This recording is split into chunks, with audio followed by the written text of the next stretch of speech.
بالخير يوجهنا.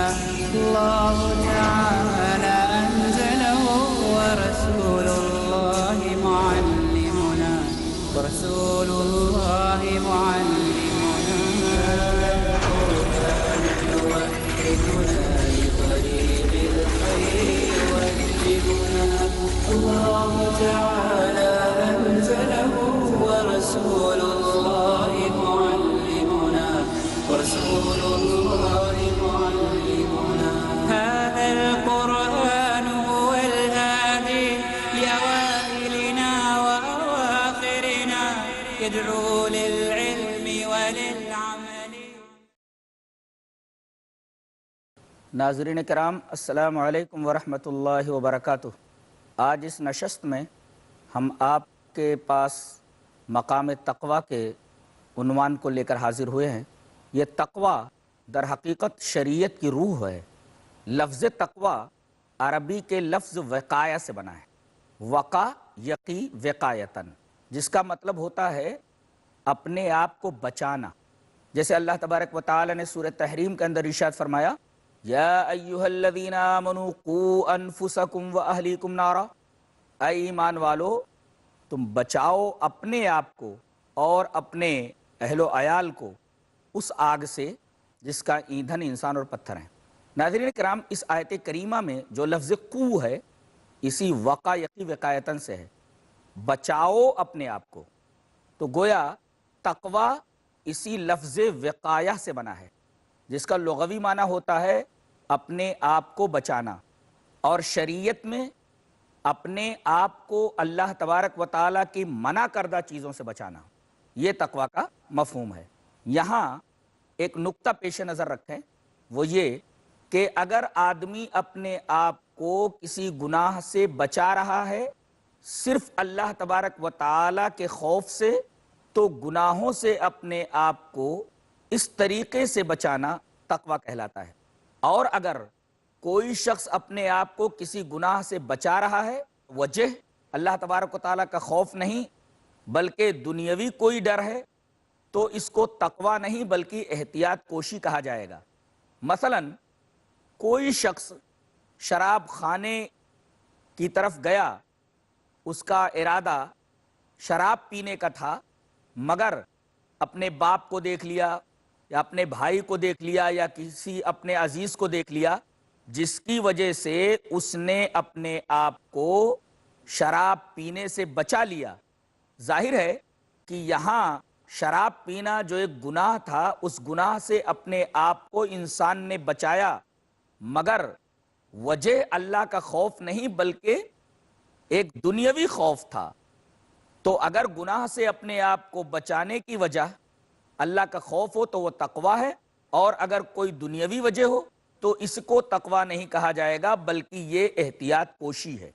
تقویٰ کا لغوی اور شرعی مفہوم سمجھنے کے بعد اب آگے بڑھتے ہیں اور یہ جان لیتے ہیں کہ جس طریقے سے فجور تمام گناہوں کی جڑ ہے، تمام برائیوں کی جڑ ہے، اسی طریقے سے تمام بھلائیوں کی جڑ تقویٰ ہے۔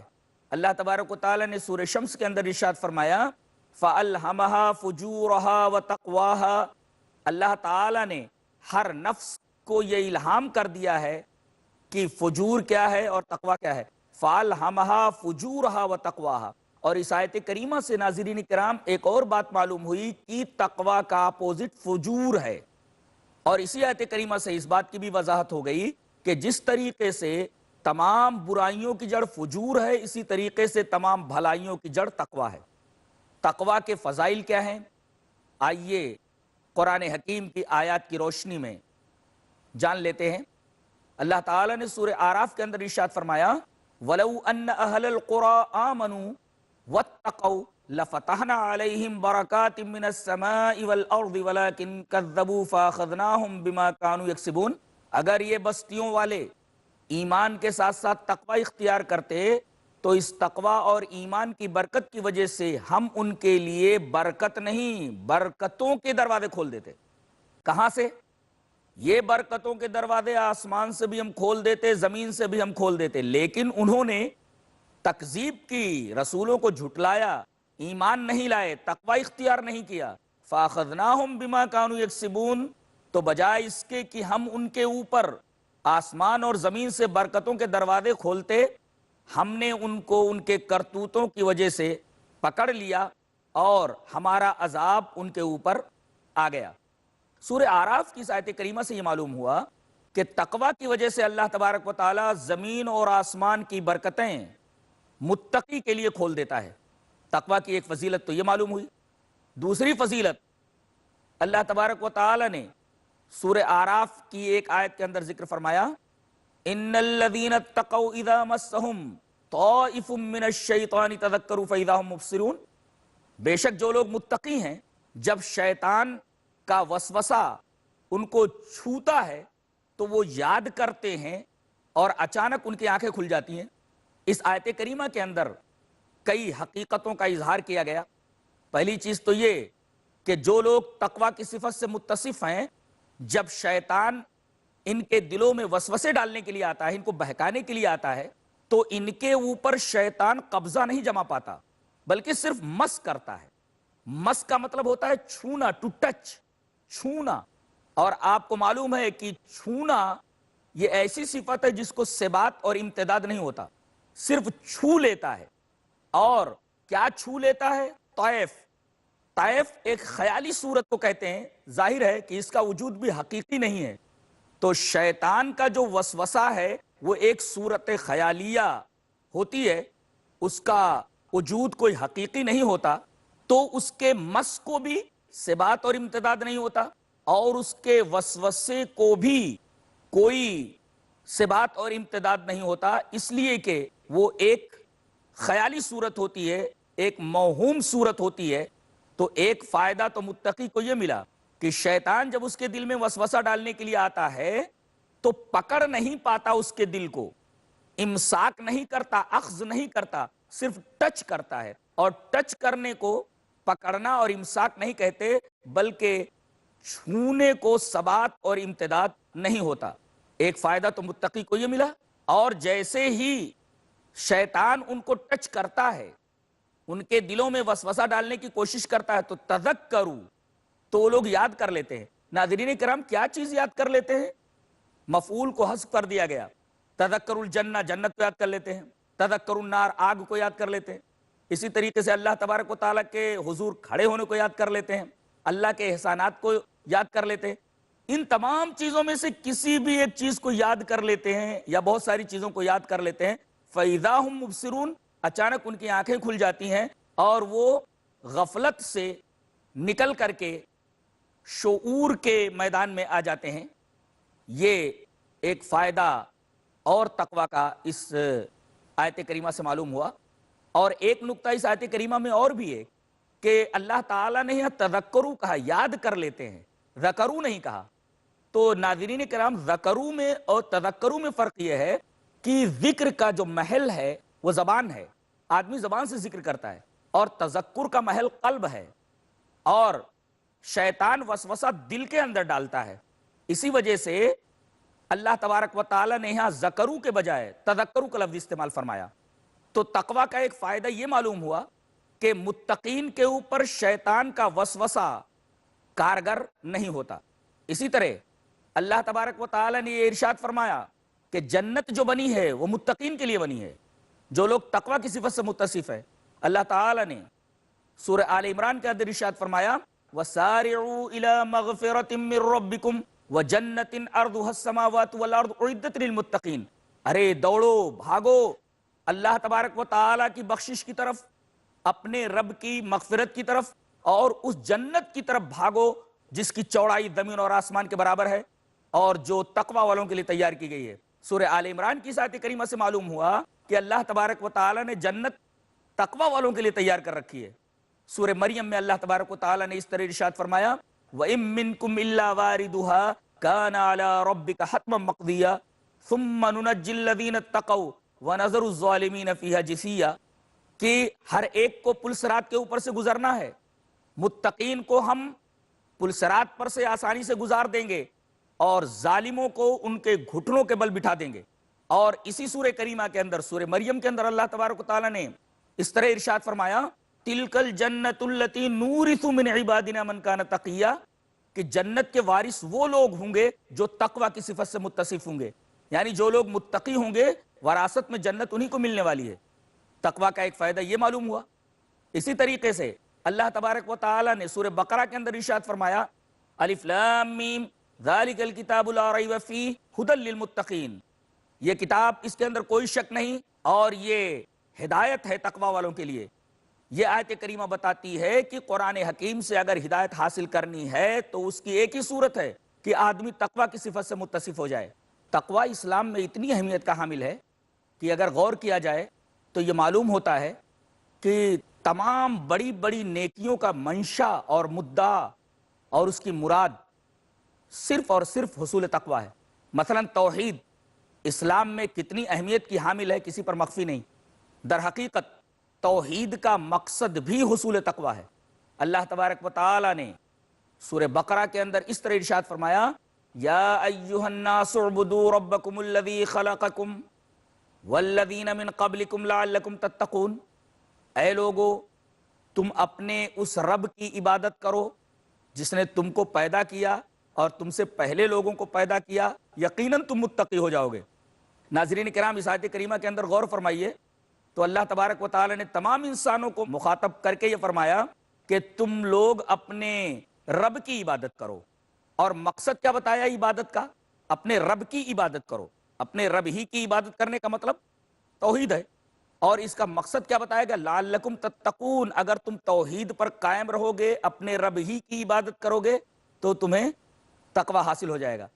تو توحید جیسی عظیم چیز سے مقصود اور اس کا منشا اس آیت کریمہ سے پتہ چلا کہ وہ تقوی ہے۔ ناظرین کرام یہاں وقت ہو گیا ایک چھوٹے سے بریک کا، انشاءاللہ جلد آپ کی خدمت میں حاضر ہوتے ہیں۔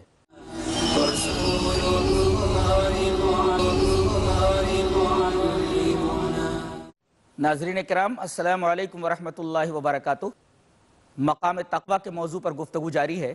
تقوی اسلام میں اتنی اہمیت کا حامل ہے کہ اگر غور کیا جائے تو یہ معلوم ہوتا ہے کہ تمام بڑی بڑی نیکیوں کا منشا اور مدعا اور اس کی مراد صرف اور صرف حصول تقوی ہے۔ مثلا توحید اسلام میں کتنی اہمیت کی حامل ہے کسی پر مخفی نہیں۔ در حقیقت توحید کا مقصد بھی حصول تقوی ہے۔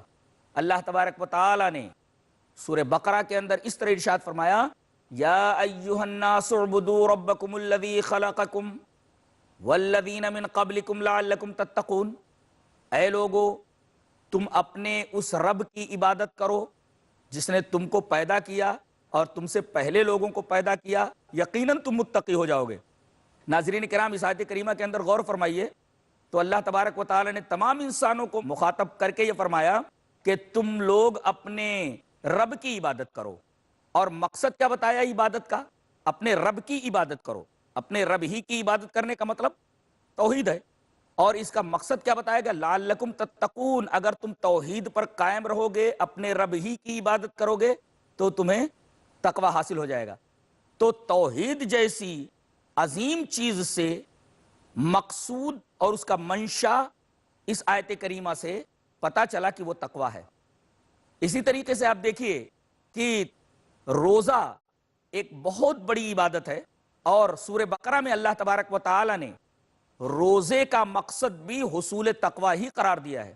یوں ارشاد فرمایا گیا یا ایھا الذین آمنوا کتب علیکم الصیام کما کتب علی الذین من قبلکم لعلکم تتقون، اے ایمان والو تم پر روزے فرض کیے گئے جس طرح تم سے پہلے لوگوں کے اوپر روزے فرض کیے گئے تھے۔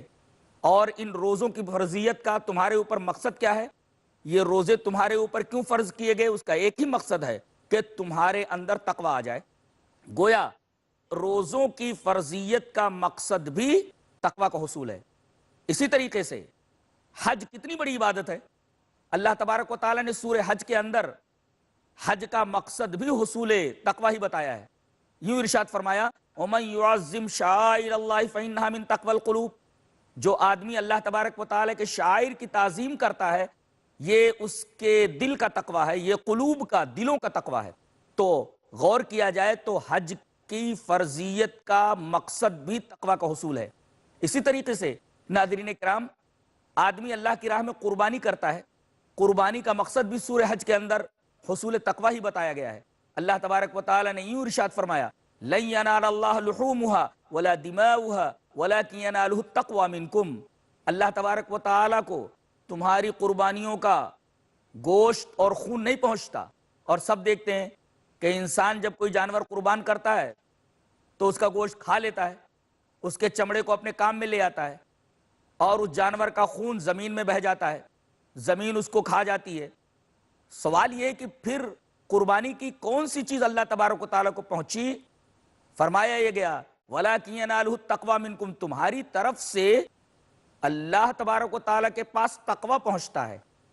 سورہ حج کی اس آیت کریمہ سے معلوم ہوا کہ قربانی کا مقصد بھی تقوی ہی ہے، اور اگر غور کیا جائے تو پتہ چلے گا کہ اسلام کا تمام اخلاقی نظام تقوی ہی کے اوپر قائم ہے۔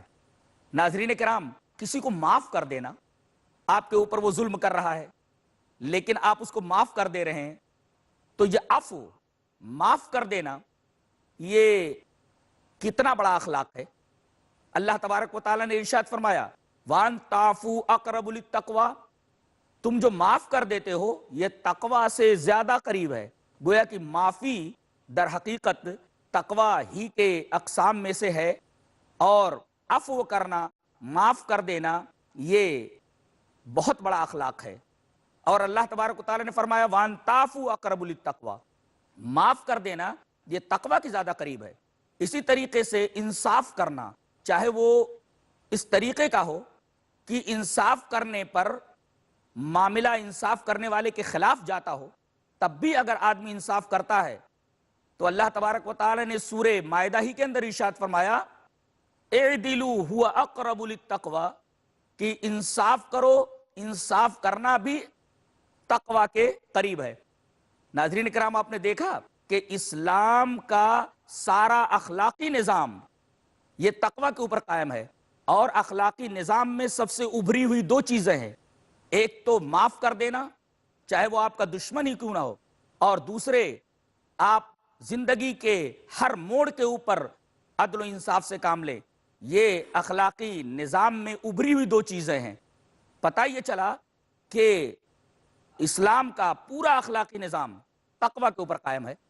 ناظرین کرام، اب آخری چیز تقوی کے تعلق سے یہ رہ گئی ہے کہ مفہوم تقوی سمجھ میں آ گیا، تقوی کا حصول کیسے ہوتا ہے یہ بھی سمجھ میں آ گیا، محسوس طریقے سے ہم تقوی کو کیسے جانیں یہ بھی سمجھ میں آ گیا، لیکن تقوی جب حاصل ہو جائے تو ہم اس کی حفاظت کس طریقے سے کریں، یہ اصل چیز ہے۔ کوئی نعمت مل جائے تو اس نعمت کی حفاظت کس طریقے سے کی جائے، خاص طور سے تقوی تو بہت بڑی نعمت ہے اللہ تبارک و تعالیٰ کی۔ اگر یہ نعمت مل جائے تو پھر آدمی تقوی جیسی نعمت کی حفاظت کس طرح کرے، نبی کریم صلی اللہ علیہ وسلم کی ایک حدیث سے معلوم ہوتا، بہت ہی پیاری حدیث ہے۔ آئیے وہ حدیث پہلے پڑھ لیتے ہیں۔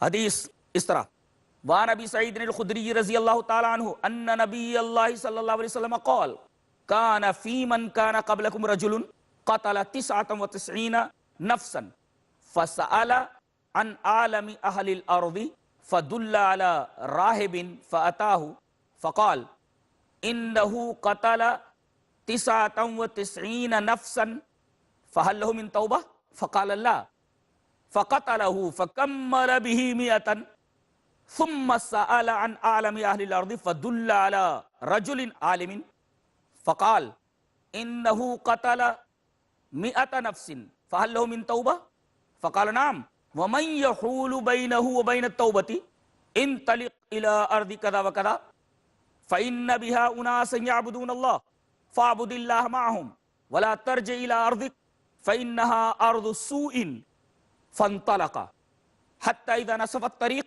أتاه الموت فاختصمت فيه ملائكة الرحمة وملائكة العذاب فقالت ملائكة الرحمة جاء تائبا مقبلا بقلبه إلى الله وقالت ملائكة العذاب إنه لم يعمل خيرا قط فأتاهم ملك في صورة آدمي فجعلوه بينهم فقال قيسوا ما بين الأرضين فإلى أيتهما كان أدنى له فهو له فقاسوا فوجدوها أدنى إلى الأرض التي أراد فقبضته ملائکۃ الرحمۃ فقال الحسن ذکر لنا ان الحسن قال اذا اتاه الموت نأى بصدره، رواہ مسلم فی کتاب التوبہ۔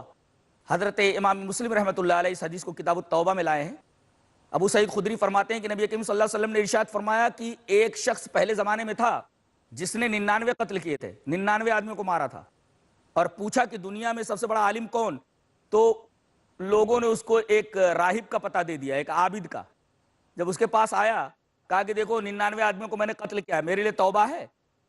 تو اس راہب نے کہا رے بھاگ یہاں سے، میرے سامنے سے چلا جا، تیری توبہ نہیں ہے۔ تو اس شخص نے اس آدمی کو بھی قتل کر دیا، اس راہب کو بھی قتل کر دیا، اور 100 کی عدد پوری کر لی۔ پھر پوچھا کہ دنیا میں سب سے بڑا عالم کون؟ بتایا گیا کہ فلاں عالم ہے۔ اس کے پاس آیا اور کہا کہ کیا میرے لیے ابھی توبہ ہے؟ میں 100 آدمیوں کو قتل کر کے آ چکا ہوں، میں تیرے پاس 100 آدمیوں کو قتل کر کے آیا ہوں۔